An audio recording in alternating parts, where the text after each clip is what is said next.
నమస్తే.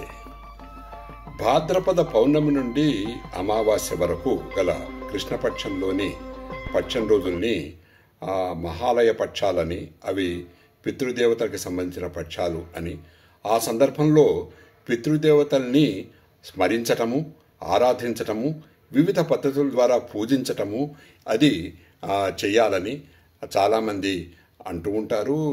శాస్త్రాలు చెప్తాయి. అంతేకాకుండా మన పెద్దలు లేదా మనకు వచ్చిన ఆచార వ్యవహారాలు, మన నమ్మకాల ద్వారా మనము వాటిని ఆచరించాలని మనం అనుకుంటూ ఉంటాం. అయితే ఇక్కడ నేను చెప్పదలుచుకున్న విషయం ఏంటంటే, చాలామంది దీనిలో కొన్ని రకాలైన భిన్నాభిప్రాయాల్ని వ్యక్తపరుస్తారు. దానికి సంబంధించినంత వరకు కొంత నాకున్న అవగాహనని నేను మీతో పంచుకుందామని నేను ఈ ప్రయత్నం చేస్తున్నాను. ఇప్పుడు ఇలాంటివి చెప్పగానే కొందరు చాలా దీన్ని పూర్తిగా నమ్ముతూ దానికి సంబంధించిన పూజలో, పరిహారాలు, పితృదేవతలను ఆరాధించడము, దాన్ని ఎవరు చెప్పిన పద్ధతిలో, పెద్దలో ఎవరో శాస్త్రజ్ఞులో చెప్పిన పద్ధతిలో పూర్తిగా అంటే వాళ్ళు పూర్తిగా నమ్మి దాన్ని ఆచరించే వాళ్ళు కొందరు ఉంటారు. సో వారికి నమస్కారము. వారికి ప్రత్యేకించి చెప్పాల్సిన అవసరం ఏమీ లేదు. ఎందుకంటే వారి నమ్మకాన్ని వారు కంటిన్యూ చేసుకోవటం మంచిది. అదే అలాగే ఉండాలి. ఇకపోతే ఇంకొక వర్గం వాళ్ళు ఏం చేస్తారంటే, ఇదంతా ట్రాష్, ఏముంది అందులో అని పనిగట్టుకుని, అది ఇందులో తప్పు, ఇదంతా తప్పు అని పనిగట్టుకుని ప్రచారం చేసేవాళ్ళు. ఇదంతా మూఢనమ్మకాలు, ఇదంతా ప్రజల్ని తప్పుదోవ పట్టించటము అని చెప్పేవాళ్ళు, ఏదో ఒక ఇష్టలు అలా కొంతమంది ఉంటారు. సో వారికి కూడా చెప్పేదంటూ ఏమీ లేదు. ఎందుకంటే వారు ఖచ్చితంగా వాళ్ళ అభిప్రాయాల్లో వాళ్ళు ఉన్నారు కాబట్టి, వాళ్ళకి చెప్పినా వాళ్ళు ఎవరు మారరు కాబట్టి, పైపచ్చు వాళ్ళు ఏమంటారంటే అవన్నీ మూఢనమ్మకాలు అంటారు. నేనేమంటానంటే ఇలా ఆలోచించడం కూడా మూఢనమ్మకమే అని. అసలు మూఢనమ్మకం అంటే దాని అర్థం ఏమిటి? ఒక చట్టంలో ఉండి దాని నుంచి బయటికి రాకపోవడం అనేది మూఢనమ్మకం అంటాం. అక్కడ వాళ్ళంతా గుడ్డిగా నమ్ముతున్నారు కాబట్టి అది మూఢనమ్మకం అనుకున్నప్పుడు, ఇది గుడ్డిగా నమ్మకపోవటం కూడా మూఢనమ్మకమే. ఏదో ఒక నమ్మకపోవటం అనే చట్టంలో ఉండిపోయి ఇంకా అవతల విషయాన్ని ఏమీ చూడకుండా, గమనించకుండా ఉండటం కూడా మూఢనమ్మకమే. కాబట్టి వాళ్ళకి గురించి కూడా చెప్పగలిగేది ఏమీ లేదు. అయితే ఈ మధ్యలో ఉన్నవారు ఎవరైతే ఉన్నారో, అంటే నమ్మి నమ్మకుండా, కొంత నమ్ముతూ అసలు ఇందులో ఏదైనా ఉన్నదేమో, ఇందులో ఏమైనా పరమార్థం ఉన్నదేమో అని ఆలోచించేవాళ్ళు, పోనీ తెలుసుకుందాం అనుకునేవాళ్ళు, పోనీ కనీసం ఇది పూర్తిగా నమ్మకపోయినా కొంత నమ్మేవాళ్ళు, తర్వాత సరి అయిన సమాచారం లేక సరైన పద్ధతిలో దీని గురించి ఆలోచించడం అనేది లేకుండా ఉన్న ప్రస్తుతం ఉన్న యువత విద్యాధికులు వాళ్ళందరూ కూడా నిజానికి చాలా విజ్ఞానవంతులు ఈరోజు యువత. కాబట్టి వాళ్ళకి సరైన సమాచారము, వాళ్ళని కన్విన్స్ చేయగలిగే సమాచారము లేక వాళ్ళు కూడా ఇలా ఉంటూ ఉండొచ్చు. వాళ్ళు కూడా దీన్ని నమ్మకుండా ఉండుండొచ్చు. నేను ఇప్పుడు మాట్లాడదలుచుకున్నది వాళ్ళ కోసమే. ఎందుకనంటే నాకున్న అవగాహనని నేను మీతో పంచుకుందాం అనుకుంటున్నాను.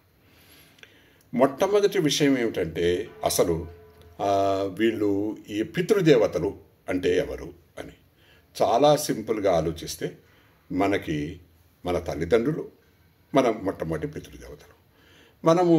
మనకి ఎవరైతే జన్మని ప్రసాదించారో వాళ్ళు మనకి ప్రధానమైన పితృదేవతలు. వాళ్ళు మాత్రమే కాదు, మనం ఈ భూమి మీదకి రావడానికి మన తల్లిదండ్రులు ఎలా కారణమేమో, వాళ్ళు భూమి మీదకి రావడానికి కూడా వారి తల్లిదండ్రులు ఎలా కారణం. అలా వెనక్కి కొన్ని తరాలకి వెళ్తూ ఉంటే వాళ్ళందరూ కూడా, మనం ఈరోజు భూమి మీదకి రావడానికి వాళ్ళందరూ కూడా కారకులే కాబట్టి వాళ్ళందరూ మన పితృదేవతలే. ఇది ఒక విషయం. పితృదేవతలు అనే పదానికి అర్థం ఒకటి. అయితే ఈ పితృదేవతలు అనేవాళ్ళు కేవలం మన పూర్వీకులు మాత్రమే కాకుండా ఇతరుల పూర్వీకులు కూడా, మనకు తెలిసిన వారి తల్లిదండ్రులు, వాళ్ళ తాత ముత్తాతలు, వాళ్ళు కూడా వాళ్ళకి పితృదేవతలే. అయితే ఈ పితృదేవతలు అంతా కలిపి ఒక వర్గం. ఎలాగైతే మనం టీచర్స్ అందరూ కలిసి టీచింగ్ ఫ్రెటర్నిటీ అంటున్నారు, అలాగే డాక్టర్స్ అందరూ కలిపి అలా అదొక వర్గం కింద, అలా ఎలాగైతే ఉన్నదో, ఎలాగైతే మన నిత్య జీవితంలో మనం చూస్తుంటామో, ఈ పితృదేవతలందరూ కూడా, గతించిన వారందరూ కూడా ఒక వర్గం. అది పితృదేవతా వర్గం. అది ఒకటి. పితృదేవతలు అనే పదానికి మనం మామూలుగా వచ్చే సింపుల్ అర్థం అదన్నమాట. వాళ్ళందరూ కలిసి ఒక వర్గం. అయితే వీళ్ళు ఒకటి ఏమిటంటే వీళ్ళని మనము ఎందుకని పూజించటం అన్నది మొట్టమొదటి రెండో విషయం. ఒకటి చూడండి, మనకి చాలా సింపుల్గా ఆలోచిద్దాం, మరీ డీటెయిల్స్లోకి వీటిలోకి వెళ్ళాలి. సింపుల్ లాజిక్కే మనం ఉపయోగిద్దాం. మనం ఒకటి ఏమిటంటే, ఇప్పుడు మనము ఈ జన్మ, ఇది మానవ జన్మ, మామూలు విషయం కాదు. మానవ జన్మ ఎత్తడం అంటే దుర్లభం, చాలా మానవ జన్మ, అన్ని జీవరాశుల్లోనూ మానవ జన్మ చాలా దుర్లభమైంది, రావడం చాలా కష్టం. అటువంటి మానవ జన్మని ప్రసాదించిన మన తల్లిదండ్రులు, వాళ్ళకి వాళ్ళ జన్మకి కారకులైన వాళ్ళ తల్లిదండ్రులు, వీళ్ళందరికీ కూడా మనము కనీసపు కృతజ్ఞత చెప్పాలి కదా. ఎందుకంటే మన జన్మ కారకులైన మన తల్లిదండ్రులకైతే మనం కృతజ్ఞత చెప్తూ ఉంటాం, దండ పెట్టుకుని తల్లిదండ్రులు మించిన దైవం లేదంటూ ఉంటాం. అలాగే వారి వెనకాల తరం వాళ్ళు అంతా కూడా ఈ కృతజ్ఞతలు ఎందుకని చెప్పడము అని అంటే, మరి ఇది మనం చాలా చిన్న చిన్న విషయాలకే ఈ రోజుల్లో కృతజ్ఞతలు చెప్తున్నప్పుడు, ఏదో ఒక చిన్న విషయం, ఎవరో ఒకరికి చిన్న సహాయం చేస్తే ఆ సహాయానికే మనం కృతజ్ఞతలు చెప్తున్నప్పుడు, ఇంత జీవితాన్ని మనకి ప్రసాదించిన మన తల్లిదండ్రులకి, వారి తల్లిదండ్రులకి, ఈ పితృదేవతలకి తప్పనిసరిగా మనం కృతజ్ఞులమై ఉండాలి. ఆ కృతజ్ఞతాభావాన్ని వెలిబుచ్చే పక్షాలే ఇవి. సో ఈ కృతజ్ఞత మనం మామూలుగా ఏమిటి, వెస్ట్రన్ కాన్సెప్ట్స్లో వాటిలో ఫాదర్స్ డే, మదర్స్ డే, లేకపోతే ఈ డే ఆ డే, ఇంటర్నేషనల్ ఈ డే ఆ డే అంటూ ఉంటే మనం దాన్ని చాలా గొప్పగా నిజమే అని ఆ రోజు అది పాటించడం, ఆ రోజు ఏదో దాని గురించి ఆలోచించడం చేస్తుంటాం. అది మంచిదే, కాదని కాదు.